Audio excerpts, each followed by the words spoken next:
Anda kembali menyaksikan Apa Kabar Indonesia Malam. Kita lanjutkan diskusi kita, pertanyaan menggantung saya untuk Pak Dian tadi. Pak Dian, ini kan tadi bicara soal penyusup ya. Ada kemungkinan juga nggak sih kalau warga Iran ini juga menjadi penyusup atau pemberontak membantu Israel? Karakteristiknya sebenarnya seperti apa?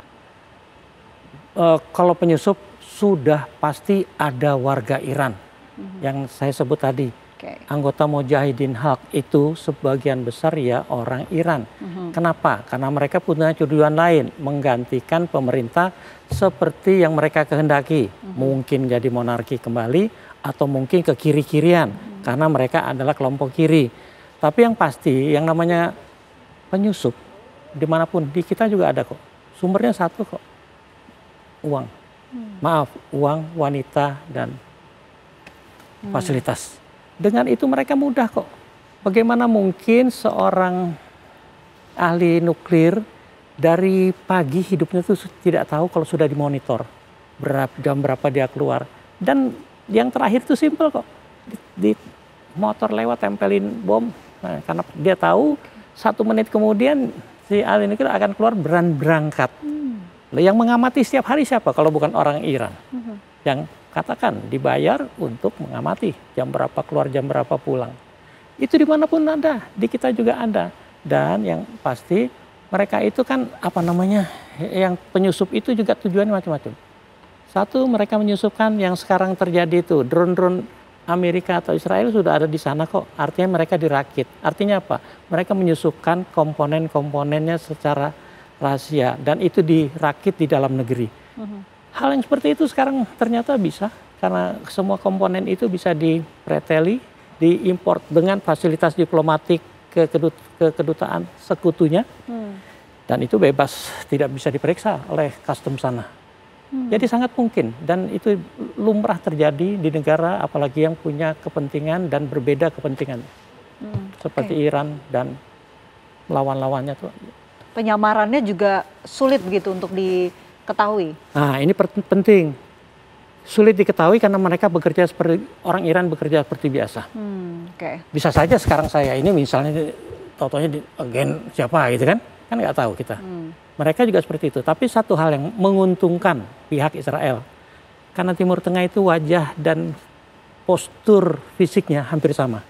Secara fisik nggak akan kita bisa tahu ini orang Arab, ini orang Yordan, ini orang Iran, tidak bisa. Apalagi di Iran itu juga multikultural.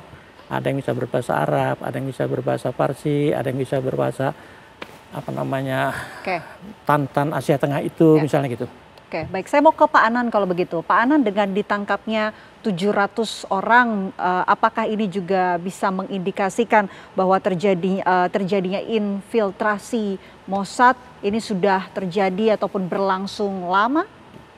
Ya, di negara konflik saya pikir lumrah terjadi seperti itu. Kita tahu lihat di Palestina saja pembelotan terhadap pemerintahan Palestina itu terjadi. Maksudnya bagaimana ada orang-orang Palestina yang membelot ya menjadi pro kepada Israel dan menjadi mata-mata Israel. Ini ketahuan itu sejak zaman Intifadah itu mulai ketahuan. Banyak orang Palestina yang malah berbelot menjadi pro kepada Israel. Nah, apalagi sekarang di negara Iran. Kita tahu di negara ini mempunyai sejarah yang sebelumnya mempunyai penguasa sebelumnya, bisa dikatakan korban daripada pasukan sakit hati, bisa seperti itu, yaitu yang dilengsarkan oleh revolusi Iran pada waktu itu. Maka kemungkinan itu sangat terbuka, ya apalagi dengan kepentingan ekonomi, ya dengan kepentingan politik yang mendapatkan imbalan yang luar biasa dari Israel dengan dari Amerika Serikat, maka kemungkinan besar bagi warga negara Iran banyak yang memilih jalan tersebut ya, jalan pintas bagaimana mereka mendapatkan keuntungan material, keuntungan politik untuk tujuan-tujuan tertentu dan saya pikir ini dalam sebuah negara yang konflik itu pasti itu akan terjadi. Oke, baik. Saya masih ingin melanjutkan perbincangan ini, tapi kita tahan dulu karena saya ingin mengajak pemirsa TV One untuk mendengarkan laporan terbaru dari warga negara Iran. Sudah ada Said Idrus di sana.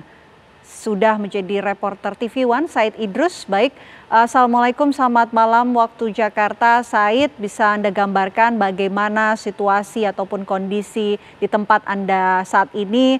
Ini masih dalam masa gencatan senjata, apakah kondisinya berlangsung aman dan adakah unjuk rasa yang dilakukan oleh warga Iran di sana? Ya, Assalamualaikum warahmatullahi wabarakatuh. Selamat malam waktu Indonesia bagi masyarakat Indonesia. Saat ini saya berada di kota Qum, Iran, yang jaraknya tidak jauh dari kota Teheran, hanya sekitar 125 km. Hari ini tanggal 28 Juni 2025, tepatnya hari Sabtu, seperti yang dikabarkan oleh dunia internasional, hari ini Teheran mengadakan acara tasyik jenazah para syuhada. Para syuhada para syuhada yang telah syahid karena serangan dari Israel ke Iran.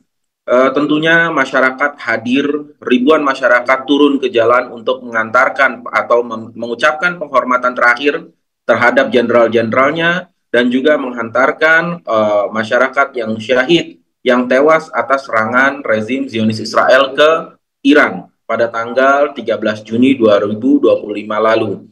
Masyarakat turun ke jalan selain mengucapkan perpisahan, masyarakat juga sekali lagi menyatakan dukungan kepada pemerintahannya, dukungan kepada militer, dukungan kepada Republik Islam Iran, dukungan kepada pemimpin tertinggi Islam Iran, Said Ali Khamenei, yang telah berjuang demi Iran, berjuang demi negara, dan berhasil menampar atau memukul Israel serta Amerika. Terkait tentang pertanyaan yang tadi ditanyakan, apakah ada rakyat Iran yang berdemonstrasi anti Amerika atau tidak setuju dengan kebijakan pemerintah untuk menyerang Israel dan juga Amerika, atau mungkin ingin menggantikan sistem pemerintahan Iran? Saya rasa setelah 12 hari ini, ketika Israel menyerang Iran secara langsung, masyarakat dalam setiap lapisannya, dalam seluruh lapisannya itu bersatu, bergabung menjadi satu suara, dan hampir keseluruhannya mendukung pemerintah dan mensupport pemerintah dan militer Iran untuk membalas serangan atau agresi yang dilakukan oleh Israel ke Iran. Baik, Said Idrus, ini kan pemerintah Iran juga setelah menangkap lebih dari 700 orang yang diduga ini sebagai tentara bayaran Israel. Bagaimana kondisinya di sana? Apakah penangkapan oleh pemerintah Iran ini masih terus berlangsung untuk mencari siapa sebetulnya tentara bayaran yang berada di tengah-tengah Iran? Ya, tentu saja agen Mossad atau tentara bayaran yang berada di Iran itu sangat banyak ya. Karena kalau kita melihat lagi dari serangan yang ada, tanggal 13 Juni atau hari Jumat dini hari, pukul 3 dini hari itu, serangan yang paling berat diterima oleh Iran itu sebenarnya bukan dari rudal yang ditembakkan oleh jet tempur Israel, tapi dari drone-drone yang memang sudah lama diseludupkan oleh agen-agen Mossad ke dalam Iran. Drone-drone tersebut yang diterbangkan, drone-drone tersebut yang istilahnya meledakkan bangunan-bangunan atau perumahan-perumahan warga, sehingga air defense pada saat itu tidak mampu menangkal drone karena memang diterbangkannya dari ground, bukan diterbangkannya dari air, sehingga air defense bisa menghantar mengcounter serangan tersebut, sehingga korban banyak berjatuhan karena memang drone serangan mereka, serangan rezim Zionis Israel di rezim Zionis Israel memang memusatkan dengan serangan drone yang memang sudah diseludupkan oleh agen-agen Mossadnya. Nah, kalau kita bertanya siapa agen-agen Mossad yang ada di dalam Iran, tentu saja bisa aja warga negara Iran sendiri, yang memang masih banyak warga negara Iran yang masih menginginkan pemerintahan Reza Pahlavi atau pemerintahan Pahlavi. Walaupun saya katakan itu tidak terlalu banyak ya, karena masyarakat Iran secara keseluruhan atau mayoritas masyarakat Iran adalah masyarakat Islam yang benar-benar sadar terkait tentang Iran saat ini adalah salah satu negara yang berdiri paling depan untuk melawan rezim-rezim tirani seperti Israel dan juga Amerika. Sebagian juga memang masuknya dari imigran-imigran ilegal Afghanistan. Dan kebanyakan yang memang menyeludupkan drone dan juga menjadi agen Mossad itu malah bukan warga Iran, tapi imigran gelap dari Afghanistan dan juga dari Kurdistan. Kita tahu di batasan timur Iran itu berbatasan dengan Afghanistan dan juga di barat itu berbatasan dengan Kurdistan. Dari dua tempat ini banyak imigran-imigran gelap yang datang atau imigran-imigran ilegal yang masuk ke Iran, dan mereka yang dibayar oleh Mossad dan mereka yang dibayar oleh Israel untuk menjadi agen-agennya di Iran dan melakukan aksi teror. Baik, itu yang terjadi sekarang ini. Baik, terima kasih reporter TV One yang berada di Iran, Said Idrus, atas laporan Anda. Terima kasih, tetap jaga kesehatan dan juga keselamatan Anda.